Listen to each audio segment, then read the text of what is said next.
Captain Jake Morrison stood on the bridge of the UES Horizon, watching the stars through the main viewport. The ship had been traveling for 3 weeks now, moving deeper into unexplored space than any human vessel had gone before. Jake felt good about this mission. His crew was solid, experienced, and ready for whatever they might find out here. The Horizon was not a warship. It carried 23 crew members, scientific equipment, and enough supplies for a 6-month journey. Their job was simple: map new star systems, look for planets that might support human colonies, and make peaceful contact with any alien life they encountered. Commander Lisa Grant sat at the tactical station, running routine scans of the area around them. She was young for her rank, but Jake trusted her completely. Lisa had sharp eyes and quick reflexes. If trouble came their way, she would spot it first. "Captain," Lisa called out, her voice tight with concern. "I'm picking up something strange on long-range sensors." Jake walked over to her station. "What kind of strange?" "3 large objects moving toward us fast. They're huge, sir. Much bigger than our ship." Before Jake could respond, the space around the Horizon erupted in bright flashes of light. 3 massive ships appeared out of nowhere, their dark hulls covered in weapon ports and armor plating. Each ship was at least 5 times larger than the Horizon. "Red alert," Jake ordered. The bridge lights dimmed and warning signals echoed through the ship. "All hands to battle stations." Dr. Amy Chen rushed onto the bridge from the science lab. "Captain, those ships just dropped out of some kind of advanced stealth mode. Their technology is far beyond anything we have." The largest of the 3 alien ships moved closer to the Horizon. Jake could see rows of weapons pointed directly at his vessel. Whatever these aliens wanted, they were not here to make friends. A harsh voice crackled over the communication system. The words were in an alien language, but the ship's computer quickly provided a translation. "Primitive vessel, you will surrender immediately. I am Admiral Vextar of the Zelkari Empire. Your ship and crew now belong to us." Jake took a deep breath. This was the moment every explorer feared and hoped for at the same time. First contact with an alien species. Unfortunately, these aliens did not seem interested in peaceful meetings. "This is Captain Jake Morrison of the United Earthship Horizon," he replied. "We are on a peaceful exploration mission. We mean no harm to you or your people." The alien admiral laughed, a sound like grinding metal. "Peaceful? You humans are weak creatures. We have studied your pathetic species. You have no real weapons, no true warriors. You will make good slaves for the Empire." Lisa looked at Jake with worried eyes. The tactical display showed that the Zelkari ships had enough firepower to destroy the Horizon 100 times over, but something in Jake's gut told him not to give up without a fight. "We don't recognize your authority over this space," Lisa said into the communicator. "Please withdraw from our territory, and we can discuss this peacefully." The silence that followed was more frightening than the threats had been. When Admiral Vextar spoke again, his voice was filled with rage. "You dare to defy the Zelkari Empire? No species has ever spoken to us in such a manner and lived. You will learn respect before you die." The first energy blast hit the Horizon's shields, shaking the entire ship. Emergency lights flashed as systems began to fail. Jake knew they had maybe minutes before the shields collapsed completely. "Get me a channel to Earth," he ordered. "Emergency transmission, full power." "Sir, that will drain our remaining power," Lisa warned. "Do it anyway. Earth needs to know what's happening out here." As the crew worked frantically to send their final message home, the Zelkari ships moved in closer. Admiral Vextar wanted to capture some humans alive for questioning. He had heard rumors about these strange mammals from the 3rd planet of a small yellow star, but he wanted to learn more about their weaknesses. The boarding pods attached to the Horizon's hull with loud metallic clangs. Zelkari warriors, tall and covered in natural armor plating, cut through the ship's walls with energy weapons. They moved through the corridors like unstoppable machines, capturing crew members and dragging them back to their ships. Jake and his remaining crew made their last stand on the bridge. They had only small personal weapons, nothing that could hurt the heavily armored aliens. But they fought anyway, because that was what humans did when cornered. The battle was over quickly, The Zelkari warriors were surprised by how fiercely the humans fought, even when facing certain death. Most species they encountered simply gave up when faced with superior force. These humans seemed to prefer dying on their feet to living on their knees. Admiral Vexutar interrogated the captured humans for 3 days. He wanted to know about Earth's defenses, human technology, and the location of human colonies. Some crew members broke under the torture and gave him basic information about human space. Others, like Jake and Lisa, said nothing at all. On the 4th day, the Admiral grew bored with his prisoners. He had learned enough to plan an invasion of human space. These creatures were clearly weak, divided into many small nations, and possessed no real military power. The conquest would be easy and profitable. The horizon exploded in a brilliant flash of light, taking all 23 crew members with it. Admiral Vextar watched the destruction with satisfaction. Soon he would bring the full might of the Zelkari Empire to bear against these humans. Their worlds would burn, their people would serve, and the Empire would grow stronger.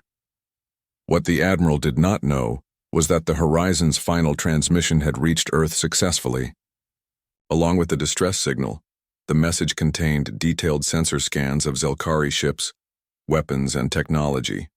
Human scientists were already studying the data, learning about their new enemies. The Zelkari Empire had just made the biggest mistake in its long history. They had declared war on humanity. And humans, as the galaxy would soon learn, took such declarations very seriously indeed. The emergency alert reached Earth at 3:47 a.m. Eastern Standard Time. President Carol Hayes was pulled from her sleep by the ringing of the red phone next to her bed. The voice on the other end belonged to General Pete Rodriguez, head of the Terran Defense Force. Madam President, we have a situation.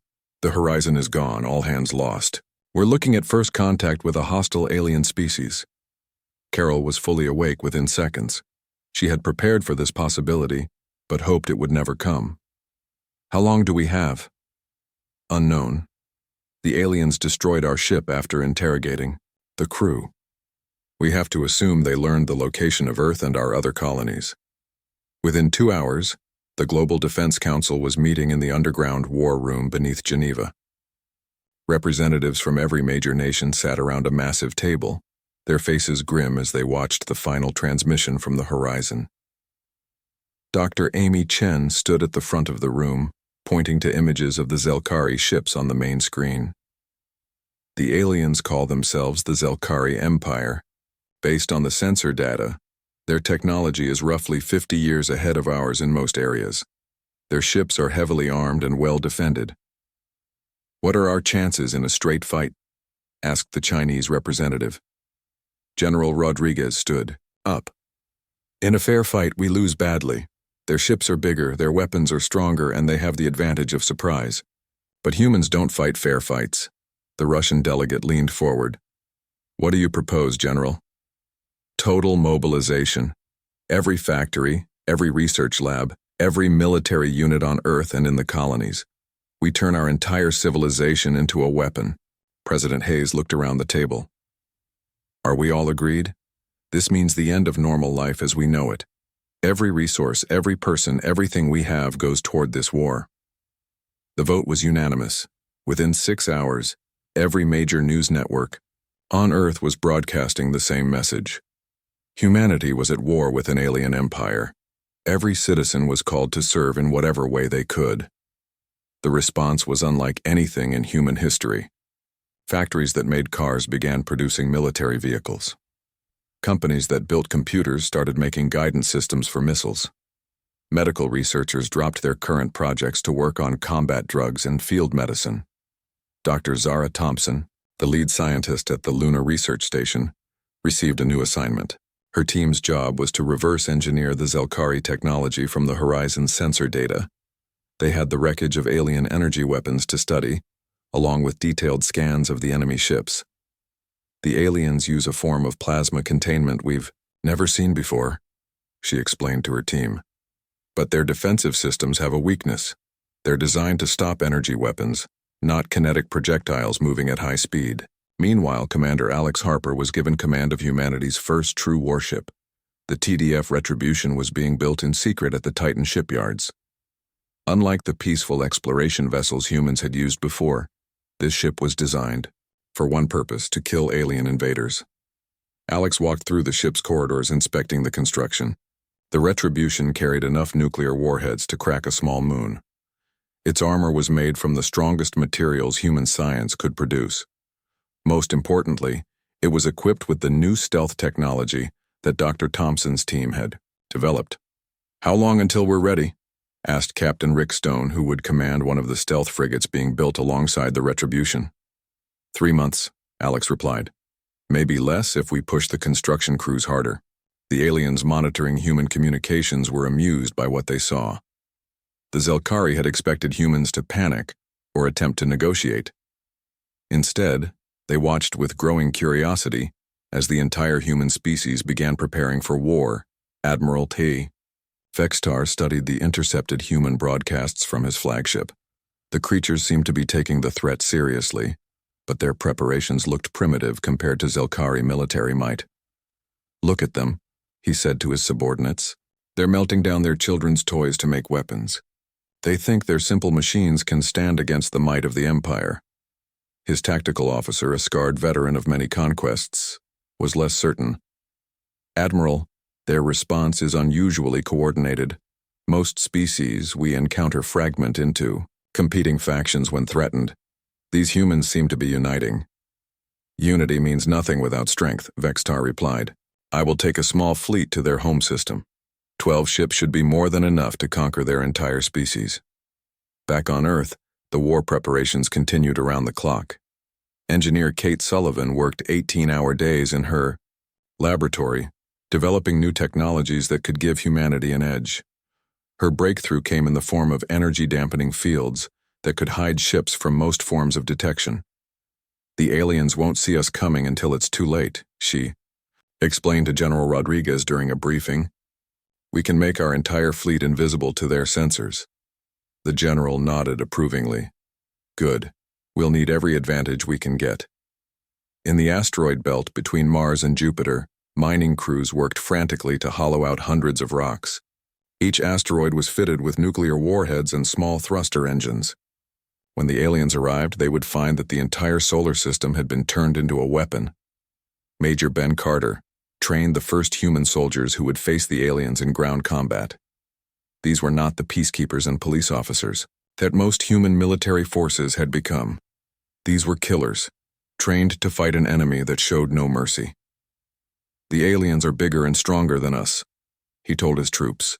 "They have better armor and weapons, but they've never fought humans before.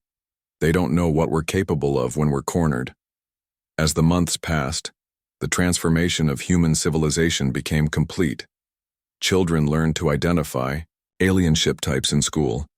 Farmers grew crops that could survive nuclear winter. Scientists worked on weapons that would make the aliens regret ever hearing the name of humanity. The Zelkari fleet was already on its way to Earth, confident in their coming victory. Admiral Vextar expected to find a cowering species ready to surrender. Instead, he was flying into the most carefully prepared trap in galactic history. Humanity was ready for war. Admiral Vextar's fleet dropped out of hyperspace at the edge of the Sol system, with the confidence of predators approaching helpless prey. 12 massive Zelkari warships hung in the darkness between Pluto and Neptune, their sensors scanning for signs of human activity. "Report," Vextar commanded from his command chair aboard the flagship Dominator. "The system appears quiet, Admiral," his sensor officer replied. "I'm detecting normal electromagnetic emissions from the third planet, but no military vessels or defensive platforms." Vextar smiled, showing rows of sharp teeth. "As expected, these mammals are probably hiding in their burrows, hoping we will overlook them." 3 billion kilometers away, Captain Rick Stone watched the alien fleet through the sensors of his stealth ship, the TDF Phantom. His vessel drifted silently among the ice chunks of the Kuiper Belt, completely invisible to Zelkari detection. Systems thanks to Kate Sullivan's energy-dampening technology. 12 ships, just like our intelligence predicted, Stone whispered into his communicator. "All units, the aliens have taken the bait. Begin Phase 1. Throughout the solar system, Dozens of human ships powered up from their hiding places. They had been drifting for weeks in complete silence, their crews surviving on emergency rations and recycled air. Now it was time to spring the trap that humanity had spent 6 months preparing. Commander Alex Harper stood on the bridge of the TDF Retribution, hidden behind one of Jupiter's larger moons. His ship was the biggest and most powerful vessel humans had ever built, but it was still smaller than any one of the Zelkari warships approaching Earth. "All weapons systems ready, sir," reported his tactical officer. "Nuclear missiles armed and targeted. Hold position," Alex ordered. "Let them get deeper into the system first." The Zelkari fleet moved inward, passing the orbit of Neptune without detecting the human forces gathering around them. Admiral Vextar was pleased with how easy this conquest was proving to be. Soon he would have another species to add to the Empire's collection of slaves, Admiral, called his communications officer. "We're receiving a transmission from the third planet." "Put it through," Vextar commanded. He expected to hear pleading or offers of surrender. Instead, a calm human voice filled the bridge. "This is President Carol Hayes of United Earth. You have entered our solar system without permission and destroyed one of our ships. You have one chance to withdraw peacefully." Vextar laughed so hard that his bridge crew joined in. "Withdraw. You primitive creatures dare to threaten the Zelkari Empire. We will make your death slow for such insolence." "Very well, the human," President replied. "You have made your choice. Captain Stone, you are cleared to begin the demonstration." Before Vextar could ask what demonstration the human was talking about, one of his escort ships simply vanished. Not destroyed by visible weapons fire, but gone as if it had never existed. The explosion came a second later, a brilliant flash that lit up the entire fleet. "What happened?" Vexitar roared. "Where did that attack come from?" His sensor officer's voice shook with fear. "Unknown, Admiral. I detected no weapons fire, no enemy ships. The destroyer just exploded." Captain Stone's voice came through the Zelkari communication system. "That was a kinetic kill vehicle moving at 30% light speed. We have 300 more where that came from. A second Zelkari ship exploded, then a third, the Invisible. Projectiles struck with such force that the heavily armored warships were torn apart like paper." Admiral Vexitar finally understood that he had walked into a carefully planned ambush. "All ships, evasive maneuvers," he ordered. "Find those human vessels and destroy them." That was when the rest of humanity's trap revealed itself. The empty space around the Zelkari fleet suddenly filled with human warships as they dropped their stealth fields and opened fire. The TDF Retribution led the charge, its nuclear missiles streaking toward the alien flagship. Engineer Kate Sullivan watched the battle from the command center on Mars. Her stealth technology was working perfectly. The human ships appeared from nowhere, struck hard, then vanished again before the aliens could return fire effectively. "Phase 2, all units," she transmitted. "Activate the asteroid field."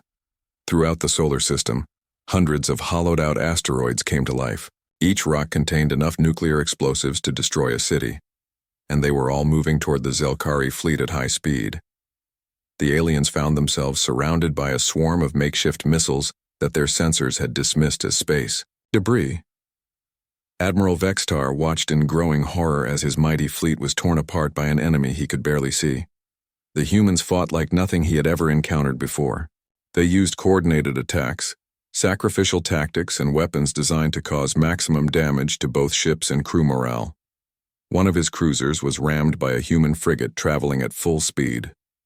Both ships were destroyed in the collision, but the human captain had transmitted a message just before impact.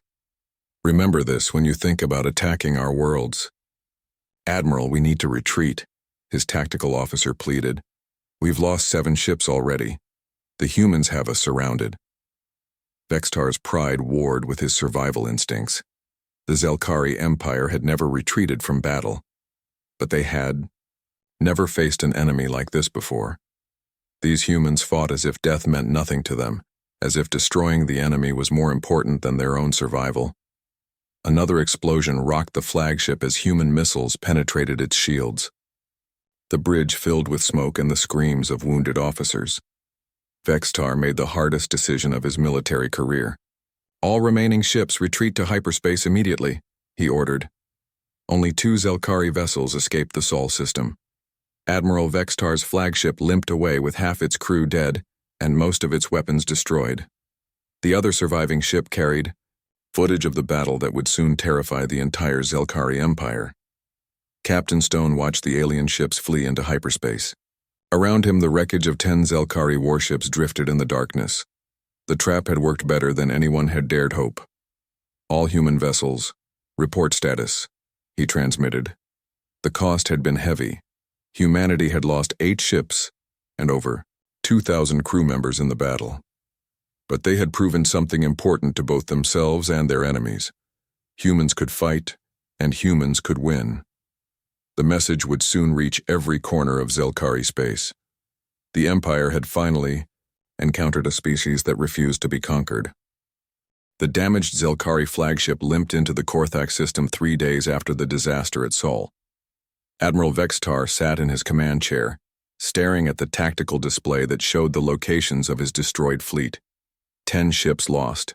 10 ships that had been considered unstoppable by every species in the galaxy. War leader Thakmor, supreme commander of all Zelkari military forces, waited in the docking bay as the survivors came aboard his massive dreadnought. His forearms were crossed in the traditional pose of disappointment, but his eyes showed something far more dangerous than anger. They showed fear. "Explain to me how you lost 10 warships to a species that has never fought a real war," Thakmor demanded as Vextar knelt before him. "They were not what we expected, war leader. The humans fight without honor, without rules. They use tactics that no civilized species would consider."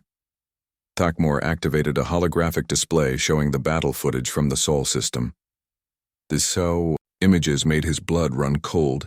Human ships appearing from nowhere, ramming attacks that destroyed both vessels, weapons that struck from impossible distances. Most disturbing of all was the human communication intercepts.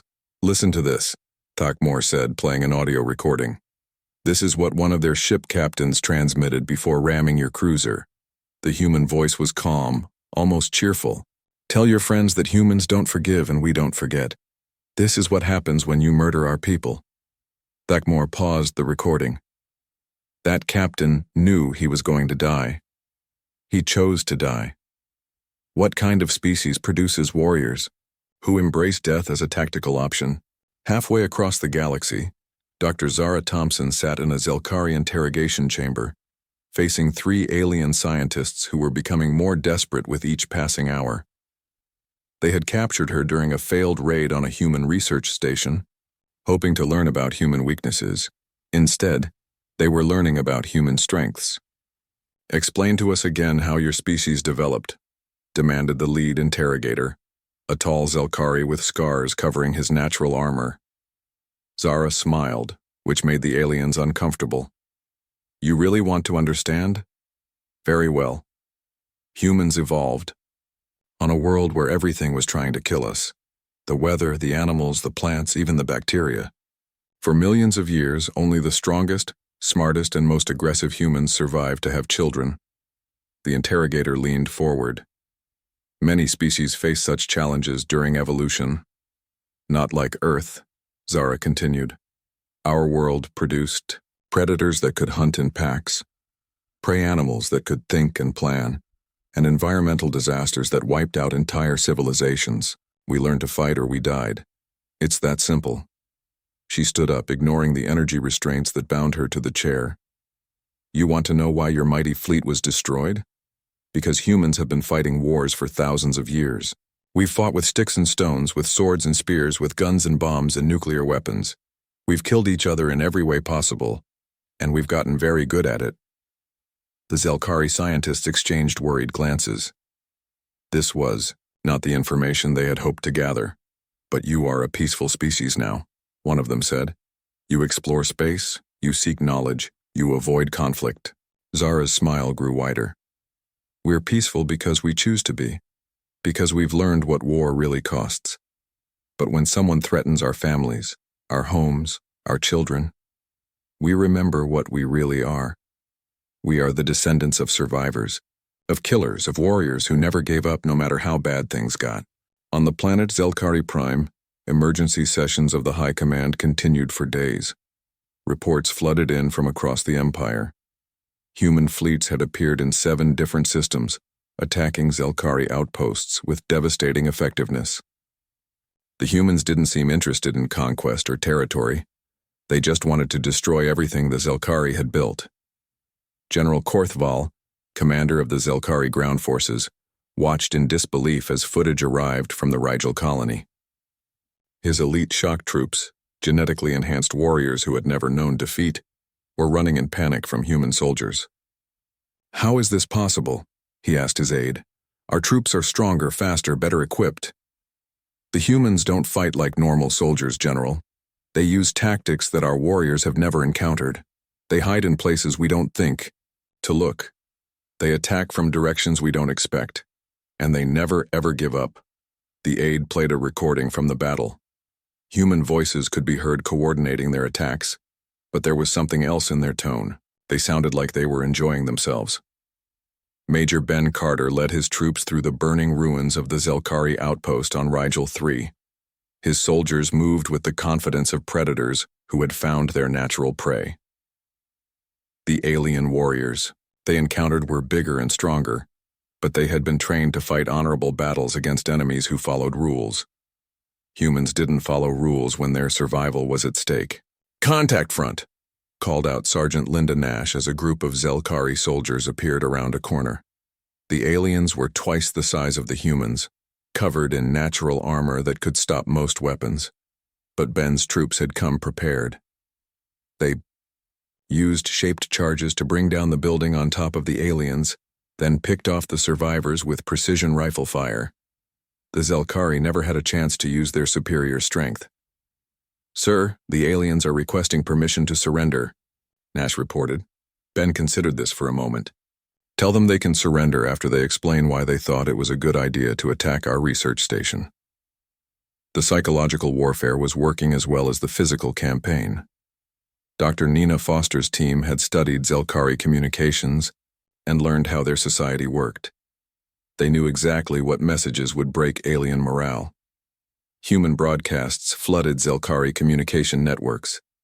The messages were simple and direct. "We know where you live. We know where your families are. We are coming for you, and we will not stop until you are gone." The effect was immediate and devastating. Zelkari colonies began requesting evacuation. Their military units reported soldiers refusing to fight. Entire fleets surrendered without firing a shot, rather than face the humans in battle. Back in the Ade interrogation chamber, Zara Thompson watched her captors with growing amusement. The mighty Zelkari Empire was crumbling, and these scientists were finally beginning to understand why. "You made one mistake," she told them. "You thought we were prey, but humans aren't prey. We're predators. We're the thing that other predators have nightmares about, and now you've given us a reason to hunt you." The lead interrogator's voice shook as he asked, "What do you want from us?" Zara's answer was simple and final. "We want you to stop existing as a threat to humanity. Everything else is negotiable." 6 months after the battle at Saul, the Zelkari Empire was dying. Admiral Grace Kim stood on the bridge of the TDF Vengeance, watching the orbital bombardment of Zelkari Prime through the main viewport. The alien homeworld burned beneath a rain of human missiles and kinetic projectiles. "Status report," Grace commanded. "All primary military installations are destroyed, Admiral. The planetary defense grid is offline. Civilian evacuation ships are fleeing the system, but our fighter squadrons are intercepting them." Grace nodded. The humans had learned from their enemies' mistakes. There would be no survivors to rebuild the Zelkari military machine somewhere else in the galaxy. On the planet's surface, Emperor Vokthul huddled in his underground bunker with the last members of his government. The walls shook with each human attack, and the lights flickered as the power grid failed. The ruler of a once mighty empire was now hiding like a frightened animal. "Your Majesty," gasped his communications minister, "the humans are broadcasting on all frequencies. They're demanding our unconditional surrender." "Never," Vokthul snarled. "The Zelkari Empire will not bow to inferior creatures." Above them, the bombardment continued. Captain Roy Jackson commanded the assault ship TDF hammer, which was systematically destroying every government building on the planet. His crew worked with the efficiency of a machine, targeting coordinates with deadly precision. "Sir, we're receiving a transmission from the Galactic Council," reported his communications officer. Roy activated the channel. Ambassador Kreeth of the Mindari appeared on screen, his tentacles writhing with distress. "Captain Jackson, the Council, demands that you cease this bombardment immediately. The Zelkari leadership is prepared to discuss peace terms." Roy's laugh was cold and harsh. "Ambassador, the time for peace talks ended when they murdered our people. Tell the Council that humanity doesn't negotiate with species that commit genocide." The transmission ended, leaving the alien diplomat staring at a blank screen. Throughout the galaxy, other species watched the destruction of Zelkari Prime with growing terror. The humans weren't just winning the war, they were erasing their enemies from existence. Ambassador Tony Martinez sat in the emergency session of the Galactic Council, surrounded by representatives from dozens of alien species. They all looked at him with mixtures of fear and desperate hope. "The Zelkari have offered to surrender all military assets and pay reparations for their attacks on human vessels," announced the Council's speaker. "Surely this is acceptable to your people." Tony leaned back in his chair, his expression showing no emotion. "The Zelkari Empire will cease to exist as a military threat. That was our condition from the beginning. Their surrender is irrelevant." The Altarian delegates' gills fluttered with panic. "But you're destroying entire worlds. This goes beyond warfare into extermination." "They started this war by torturing and murdering 23 innocent explorers," Tony replied. "Now they get to see what total war looks like when humans wage it." Dr. Nina Foster's Psychological Warfare Division had been working around the clock for months. Her broadcasts into Zelkari space had shattered the aliens' will to fight more effectively than any weapon. The messages were simple but devastating to alien morale. "Attention, Zelkari forces. This is Dr. Nina Foster of the Terran Psychological Operations Division. Your empire is finished. Your homeworld burns. Your leaders cower in bunkers while your people die for their pride.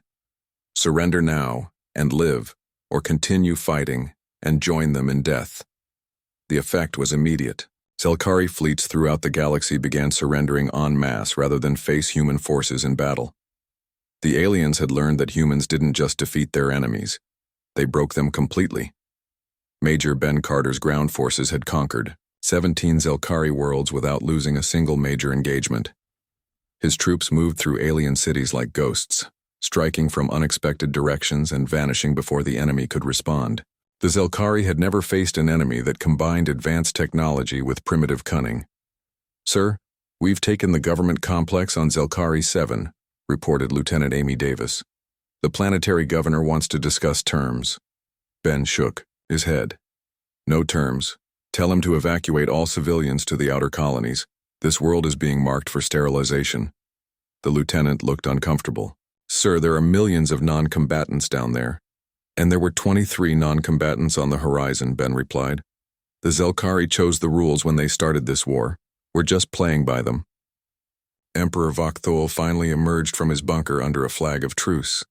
He stood before the human landing party with as much dignity as he could manage, his once proud armor scorched and damaged from the bombardment. Captain Jackson met him at the landing site, flanked by 2 squads of human marines. The contrast was striking. The alien emperor towered over the humans, but he looked defeated while they radiated confident strength. "I offer the unconditional surrender of the Zelkari Empire," Vakthul announced formally. Jackson's response shocked every alien within hearing. "Surrender not accepted." The Emperor's jaw dropped open. "What do you mean? We yield to your superior force." "You don't understand," Jackson explained calmly. "This isn't a war of conquest. This is extermination. The Zelkari Empire ends today along with its ability to threaten anyone ever again." The news of humanity's refusal to accept surrender spread throughout the galaxy within hours. Species that had remained neutral in the conflict suddenly scrambled to establish peaceful relations with Earth. The humans had demonstrated something terrifying. They didn't fight wars to win territory or resources. They fought wars to end threats permanently. General Maria Santos, now commanding all human military operations, addressed the Galactic Council via subspace transmission. Her words would be remembered for centuries to come. The Council asks why we refuse Zelkari surrender. The answer is simple. A species that commits genocide against peaceful explorers cannot be trusted to honor any agreement. We will accept nothing less than their complete inability to harm others. In the depths of space, human fleets continued their methodical destruction of Zelkari military assets. Every warship, every weapons factory, every research facility that could potentially threaten human lives was targeted for elimination. The aliens had awakened something in humanity that would not sleep again until the threat was gone forever. The galaxy watched in stunned silence as the most powerful military empire in known space was systematically dismantled by creatures they had dismissed as primitive mammals. The age of Zelkari dominance was ending, and a new era was beginning. An era where humanity's voice carried the weight of absolute force behind it. 2 years after the destruction of the Zelkari Empire, Admiral Dan Cooper stood on the observation deck of the TDF Guardian, watching the construction of New Geneva Station in what had once been Zelkari space. The massive structure would serve as humanity's military headquarters for this sector of the galaxy. "Status report, Admiral," requested General Maria Santos through the communication system. She now commanded all human military operations from Earth, coordinating fleets across dozens of star systems. "Construction is ahead of schedule," Dan replied. "The former Zelkari worlds are fully secured. No military assets remain operational in this entire sector." The transformation had been complete and thorough. Where once the Zelkari Empire had ruled through fear and violence, human fleets now patrolled empty space. Every warship had been destroyed. Every weapons factory had been dismantled. Every military base had been reduced to rubble. The Zelkari people still existed, scattered across refugee colonies in distant systems. But they would never again pose a threat to anyone. Their military technology was gone, their leadership was dead, and their will to fight had been broken beyond repair. Captain Steve Walsh commanded the peacekeeping vessel TDF Vigilance as it responded to a distress call in the former Zelkari territory. A convoy of merchant ships was under attack by pirates who thought the absence of Imperial forces meant easy prey. "All weapon systems ready, Captain," reported his tactical officer. Steve watched the pirate ships on his display. They were flying, converted cargo vessels with improvised weapons. No match for a purpose-built human warship. "Send them a message. Tell them they have 30 seconds to withdraw, or we will demonstrate why attacking civilians in human-protected space is a fatal mistake." The pirates ignored the warning, continuing their assault on the defenseless merchants. Steve's response was swift and merciless. The TDF Vigilance destroyed all 6 pirate ships in less than 2 minutes, using precision strikes that left no survivors. "Send a message to all vessels in this sector," Steve ordered. "Human forces protect all peaceful traffic in this region. Any acts of piracy will be met with immediate and terminal force." The message spread quickly throughout the galaxy. Humanity had become the protector of those who could not protect themselves. But their protection came with an absolute guarantee. Anyone who threatened innocence would face the same fate as the Zelkari Empire. On Earth, Ambassador Linda Park prepared for the most important speech in human history. The Galactic Council had finally agreed to recognize humanity as a major power, but only after months of pressure from species that desperately wanted human protection. The council chambers fell silent as Linda took the podium. Representatives from 47 different species watched her with mixtures of fear and respect. She was small compared to most of them, but everyone knew what her species was capable of when provoked. "Members of the Galactic Council," she began, her voice carrying clearly through the vast chamber. 2 years ago, humanity was unknown to most of you. We were explorers, scientists, and dreamers seeking our place among the stars. She paused, letting her words sink in before continuing. "Then the Zelkari Empire decided we were weak enough to murder without consequence. They tortured and killed 23 innocent humans whose only crime was curiosity about the galaxy beyond their home." The Altarian delegate shifted uncomfortably in his seat. His species had refused to condemn the Zelkari attacks, claiming it was not their concern. The Council failed to act when genocide was committed against our people. Linda continued. You allowed a predator species to hunt us because you believed we were too primitive to matter. Now you know what happens when you threaten the children of Earth. She activated a holographic display, showing the current state of former Zelkari space. Empty systems, destroyed worlds, scattered refugees. The most powerful military empire in Galactic history had been erased in less than 2 years. We did not seek this war.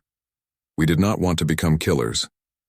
But you forced our hand by allowing evil to flourish in your council chambers. Now the galaxy has learned a lesson that will not be forgotten. Humanity protects what is ours with absolute finality. The Speaker of the Council, an ancient Corthanian with scales dulled by age, leaned forward.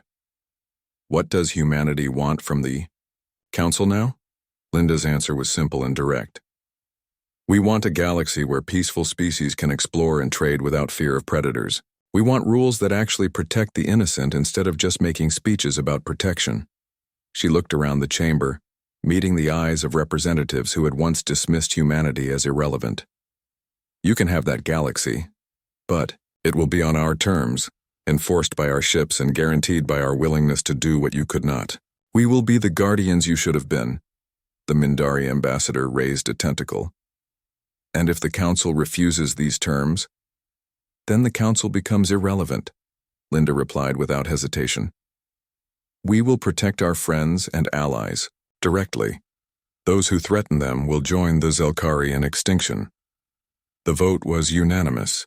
Humanity was granted permanent membership in the Galactic Council with unprecedented military authority. But everyone understood the real message. The Council now existed because humanity allowed it to exist. Dr. Zara Thompson, finally released from Zelkari captivity, stood in her new laboratory on Luna Base. She was developing new technologies that would keep humanity ahead of any potential threats. The galaxy had learned to fear human military might, but Zara wanted to ensure they never forgot that lesson. The quantum displacement drives are ready for testing, she reported to General Santos. If any species develops faster than light travel, in the future, we'll still be able to reach them first. Meanwhile, Major Ben Carter trained a new generation of human soldiers at the military academy on Mars. These troops would never know a galaxy where humanity was considered weak or helpless. They were born into an age where human ships patrolled the stars and human laws protected the innocent. Remember, he told his cadets, we are not conquerors. We are guardians. Our job is to make sure that what happened to the crew of the Horizon never happens to anyone else. The galaxy had found peace, but it was a peace enforced by the most dangerous species it had ever known. Trade flourished under human protection.